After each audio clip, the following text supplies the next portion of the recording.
So good day everyone, we are the group 1 and our topic for today is 6 tips for safe mooring operation. So we all know that mooring operation is the one major causes that seafarers leading to injuries or accidents. So we're gonna show you how to avoid these injuries for mooring operation. So learning outcomes, understanding of mooring equipment. First, identify and describe the different types of mooring equipment. Second, explain the purpose of function of each mooring component. Learning outcomes aim to equip individuals with the knowledge and skill necessary to conduct safe and efficient mooring operation, minimizing risk and promoting a culture of safety in maritime environment. So the first tips is use appropriate lines. Choosing the ideal mooring lines depend on local factors such as the water, depth, the tidal range, and wave energy, as well as on the materials the mooring lines are constructed from. The combination of both the materials and the condition where a vessel is to conduct its mooring operation play a crucial role for operation to be fruitful. So when obtaining the mooring line, keep in the mind the first one, weight and diameter of the line in comparison to required strength. Second, elasticity of material. Third, durability including resistance to high temperature, strong sunlight or chemicals. Fourth, whether the lines will float or not. Fifth, required maintenance including method and ease of repair. So the last one is availability of replacement in lines, vessel accepted trading area. So log new lines and know their exact position. When acquiring a new mooring lines, it is vital to report them and know their exact position of the vessel. This can be easily achieved by keeping a log in which may you include position for each line on board, manufacture date, date of first of use on board, and hours under tension. So good day, I'm the Cadet Centino Ranjanino and I'm going to be discussing about set an inspection system. So, ensuring the ideal mooring operation, it is important to follow the steps below. So when we say ensuring, it is to make sure that the plan during the mooring operation is followed. So one is to calculate the estimated life expectancy. So every rope has its end, or until when will the rope be used, or the line. So you need to calculate until when will the mooring line be used. 2. Set retirement criteria. It is far different than the number 1. When we say estimated, it is just an estimation until when will the line be used. While number 2 is to set a retirement. So retirement, it is when will you stop using the line. 3 is set intervals for routine detailed inspection. So when we say intervals, there is a break during every routine in detailed inspection. 4 is request third-party assistance for inspections. So when we say third party, it is like you're adding another person during the inspection. 5th is residue strength testing. Under the possibility that any damaged, defective, or unserviceable piece of mooring equipment is found during inspection, it must be taken out of service and be either replaced or repaired. So during inspection, you saw that the mooring line is damaged, or it is defective or unserviceable. In order for that, you need to replace or either repair the mooring line. Next, plan operation. Another step to be taken prior to beginning the operation is to exactly plan the procedure, creating a mooring plan based on mooring position, the area, and the environment conditions. So this means that um, before during a before a mooring operation, you need to have a plan or the exact procedure on when or where will you put the mooring line in the port. So it is clearly stated there that based on mooring position, so the position of the ship going into the port, the area and the environmental conditions. This means that you need to also take into consideration the environmental conditions such as the current, the weather conditions, and so on. Also, the plan should be clear on the number of the lines that are going to be used in mooring, and the crew in charge of the operation should assess the situation. So, during operation or before the operation, um, you must state in the plan how many lines or ropes must be used during the mooring operations. So, it must not be less than what you already have in the plan, or musobra. Um, then the, then the crew in charge during the operation should assess the situation. This means that um, the person in charge should guide the people during the operation. Uh, as you can see in the picture in the right side, a mooring plan shows the position of the mooring lines to be used. So this is an example of the first paragraph. So next is toolbox meeting. The toolbox meeting is a crucial step not to be avoided, as those participating will in detail analyze the plan, the potential challenges, and what mitigation measures will be followed. So this means that toolbox is the most important out of all, because it during the toolbox meeting, um, you will analyze the plan. You will also see potential challenges or um, accidents during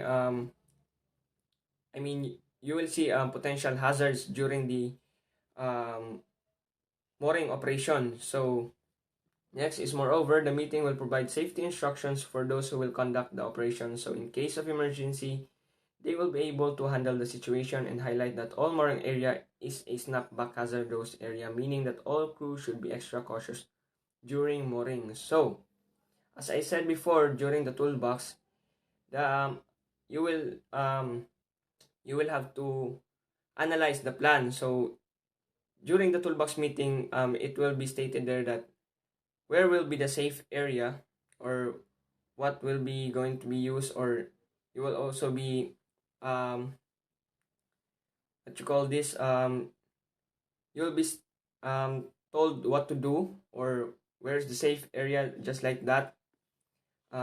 It says there safety instructions. So it will be what will be covered is the what PPE will be used, um, where or when will you where will you stand during the operation, what will you do during the operation, especially it is stated there the snapback hazardous area. So it is crucial because snapback hazardous area is very fatal to anyone who will be in the snapback zone. So if you are standing in the snapback zone, it will surely be a what you call this fatal, because it can cause death, because a rope, if you put attention in the rope, the rope will snap, and that snap can cause what you call this, it will cause a kung sa Bisaya pa mo laptik ang higot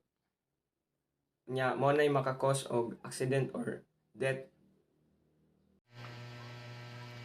Execute operation. So first is following the preparations. So the plans and the alerts on the risk of mooring, the time has come when the crew has to provide the lines to shore party. So the second is, during the operation, it is vital to always have in mind the hazard and to provide clean instruction to all parties so that everyone is aware of their exact place and responsibility. So during the operation is we need to say it in our mind that um, ang atong trabaho is kuyaw, and we need clean instruction and to all parties so that everyone is aware of their exact place and responsibility. So keep in mind that communication is key during operation, as all parties should follow orders and to be informed during the execution of mooring. So ang pinaka-importante sa tanan is communication. So during the berth, we need to have a good communication so that they cannot prevent injured in during the mooring operation. So the second one is in case of an abnormal situation, if something seems out of the plan, the crew members have to report so that it is rapidly handled and potential accident is prevented. So in case kano na ay abnormal situation is something seems out nga the crew members is mo report sa master or anyone to handle nga to prevent the accident. So second one is post-operation activities. So after the vessel is safely moored and secured in place, the crew members have to secure all lines, put everything back in place, as housekeeping is essential on board vessel, and they carry out the debriefing of a team. So after kuno sa vessel safety moored, na secured na in a place, the all crew members is we need to carry out the debriefing of the team. So during the debriefing, the safety of should debrief the crew, referring to all stages of execution, as the crew should have regular follow-ups on what they could improve the operation. So the debriefing additionally gives room for additional discussions on safety issues that were detected during mooring operation. So during the mooring operation, mag-debriefing sa sila para makibaw ang tanan sa ilahang mga responsibility to avoid accident. So mooring challenges from the line manufacturer perspective. So what is the main difference between MAG3 and MAG4 from your perspective? So when we say MAG3 is mooring equipment, so first is Konstantinos Koronakis. The main scope of all MIG-4 recommendation is to upgrade the safety of the crew. So ang scope MIG-4 is nag-recommend sa upgrade of safety of the crew to assist the construction and selection of the suitable mooring lines and enable for involved parties properly compare and select the suitable mooring rope, quality and price. Dapat kuno quality siya o price. In order to follow MIG-4, the line manufacturer has to conduct several tests and define the properties of the rope under the presence of third-party survivor. So second one is it is clearly defined that all strength correspond to splice lines, and for mooring tells the reference is made to lines with condition. The line manufacturer has the obligation to provide the customer detailed manufacture and includes safe handling instructions, adverse on board wear conditions, mooring, fitting, proper maintenance, inspection and evaluation of ropes, conditions, splicing instruction proposed immediately, and destructive test, retirement criteria, and all information that is useful for establishing proper, safe, optional conditions. That's all. Good day, everyone. I am Decadet Carpe Logronio. According to MEG 4, the involvement of line manufacturers in relevant procedure is considered as important. Is there a need for all related requirements to be addressed by line manufacturer companies as well? Safety for C. Any requirements in regard with mooring ropes can be addressed by the line manufacturer. However, depending on its nature, there is possibility that the manufacturer is not a appropriate person to reply. The rope manufacturer acts as an advisor, expert. All all of that decisions are responsible taken by the operator. By the key by the by the definition of ship's design, MBL, a reference uniformity was achieved all strength parameters. Mooring rope, mooring F-things, brakes, and holding capacities, etc. or etc. are calculated using this value. In this, any misunderstandings are avoided.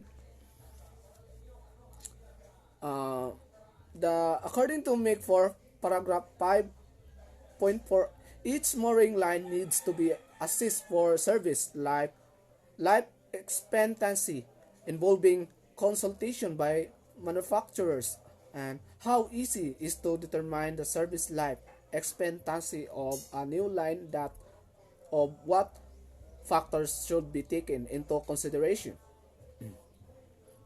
Key, the manufacturer can estimate it and propose the expected service life for a new line based on various tests which are made at yarn and rope level at his experience factor. From tests and feedbacks received, the rope's lifetime is affected by the operating mooring conditions, the line directional angles, horizontal or vertical heel angle, and the ratio, the condition of mooring fittings, and mooring or unmooring frequency. Each operator has to define mooring lines life expectancy taking into consideration manufacturers proposal ships report as of the condition inspection, where repairs ports visited along with weather conditions or etc. And finally, their own experience factors. The is there any way of for users to determine the maximum period of use of new purchase line on board under normal environmental conditions and frequency of moorings? Provided standard environment conditions and specific repeated mooring operations, the operator can choose the most damaged line, which will be the test destructed of, depending on the results of the destructive test, along with all data from the record keeping booklet and manufacturer proposal. The operator can he the line service expectancy. The best step for the user to expect, use, and shore the lines is to follow recommended guidelines described at manufacturer relevant manual along with operators instruction referred into line management plan, and it is recommended all data to be accurately recorded by experienced person, crew, officers, inspector, and any other third party to reference when needed. What is your key message to operators with respect to MEG 4? After 1 year of the implementation of the MEG 4, we believe that progress has been made, but still time is needed for all involved parties, builders, operators, line manufacturers, and crew to optimize communication. MEG 4 is oriented to the safety of the crew and the rest involved parties. All missing information and gaps from the previous edition are completely covered. Last but not least, it points out the operation at the mooring area are considered dangerous, but at the same time safe if all precautions recommended are followed. And that's all for today.